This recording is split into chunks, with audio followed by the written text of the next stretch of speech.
Hi children, this is Akhilesh sir with a new video of chapter number 6 Combustion and Flame. In this video, we will understand about fuel.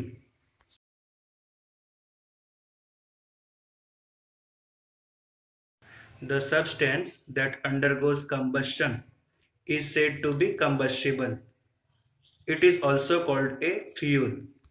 जो पदार्थ या जो चीज वस्तु जल सकती है या जिसका दहन हो सकता है ऐसी चीज वस्तुओं को हम कंबस्टिबल सब्सटेंस यानी कि दहन हो सकने वाली चीज वस्तुएं या जल सकने वाली चीज वस्तुएं कहते हैं।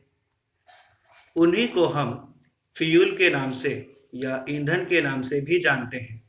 Now let us understand about classification of fuels. Fuel is classified into three types. First, solid fuels, second, liquid fuels and third, gaseous fuels. आइए अब हम समझने की कोशिश करते हैं कि फ्यूल यानी कि ईंधन को कितने भागों में बांटा गया है। तो फ्यूल यानी कि ईंधन को तीन भागों में बांटा गया है। पहला, सॉलिड फ्यूल यानी कि ठोस ईंधन। दूसरा, लिक्विड फ्यूल यानी कि द्रव ईंधन या तरल ईंधन। और तीसरा, गैस ईंधन। Now let us understand example of each type of fuels one by one. First of all, let us talk about solid fuels. Example of solid fuels are wood, coal, charcoal, etc. Now, example of liquid fuels are kerosene, petrol, diesel, etc. And lastly, example of gaseous fuel are CNG, LPG, biogas, hydrogen gas, etc. आइए अब हम तीनों तरह के fuel यानी कि तीनों तरह के ईंधन जिसमें ठोस ईंधन, द्रव ईंधन और गैस ईंधन तीनों का समावेश होता है, इन तीनों ईंधनों के उदाहरणों के नाम समझ लेते हैं। जहाँ तक बात है ठोस ईंधन की, तो उसके उदाहरण हैं लकड़ी, कोयला, चारकोल वगैरह। अब बात करते हैं द्रव ईंधन की। तो द्रव ईंधन के उदाहरण इस प्रकार हैं केरोसिन, पेट्रोल, डीजल वगैरह। और आखिर में बात करते हैं गैस ईंधन की। तो गैस ईंधन के उदाहरण इस प्रकार हैं सीएनजी, एलपीजी, बायोगैस और हाइड्रोजन गैस वगैरह। Now let us understand conditions which are important for combustion.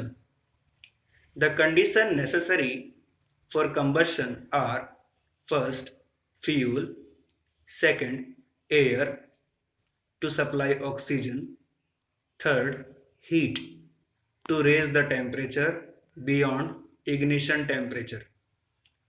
A substance will not burn without one or more of these conditions. आइए अब हम बात करते हैं जलने के लिए या दहन के लिए जरूरी तीन शर्तों के बारे में। किसी भी चीज के लिए जो जल सकने वाली हो, ऐसी चीज के लिए तीन शर्तें बहुत जरूरी हैं। इन तीन शर्तों में से एक भी शर्त अगर पूरी नहीं हुई तो जो जल सकने वाला सामान है यानी कि जो कंबस्टिबल सब्सटेंस है वो नहीं जलेगा। तो आइए देखते हैं कि वो तीन शर्तें कौन कौन सी हैं। तो पहली शर्त है कि फ्यूल। फ्यूल यानी कि जो सामान हमने लिया है जलाने के लिए वो जलने लायक होना चाहिए, यानी कि कंबस्टिबल सब्सटेंस होना चाहिए। दूसरा, एयर यानी कि आसपास हवा की मौजूदगी। जो सामान हम जलाने की कोशिश कर रहे हैं उसके आसपास हवा की उपस्थिति होनी चाहिए, हवा की मौजूदगी होनी चाहिए। और खास करके हवा के अंदर ऑक्सीजन होना चाहिए। बिना ऑक्सीजन के कोई भी वस्तु जो जलने लायक हो वो नहीं जलती है। और तीसरी शर्त है हीट, यानी कि पर्याप्त मात्रा में गर्मी। बिना पर्याप्त मात्रा में गर्मी के कोई भी वस्तु जो जलने लायक हो वो नहीं जलेगी। इसीलिए इन तीन चीज़ों का होना बहुत ज़रूरी है, तभी जो कंबस्टिबल सब्सटेंस है वो जल पाएगा। Now let us understand what is ignition temperature. So, the lowest temperature at which a substance catch fire is called its ignition temperature. It is essential for a substance to reach its ignition temperature to burn. आइए अब हम समझने की कोशिश करते हैं ignition temperature के बारे में कि इग्निशन टेम्परेचर क्या होता है। तो इग्निशन टेम्परेचर वो कम से कम तापमान है जो किसी भी जल सकने वाली चीज, दहन हो सकने वाली चीज या कंबस्टिबल सब्सटेंस के लिए जरूरी होता है। इसका मतलब ये है कि जो कोई भी कंबस्टिबल सब्सटेंस है या फ्यूल है, वो चीज या वो सामान जो कम से कम तापमान वातावरण में से लेकर आग पकड़ लेती है या जल जाती है, तो उस तापमान को हम इग्निशन टेम्परेचर कहते हैं। जिस तापमान पर जलने वाली चीज आग पकड़ लेती है और जल जाती है, उस तापमान को हम इग्निशन टेम्परेचर कहते हैं। व्यूअर्स, अगर आपको वीडियो पसंद आया हो तो इसे लाइक करें और हमारे चैनल को सब्सक्राइब करें।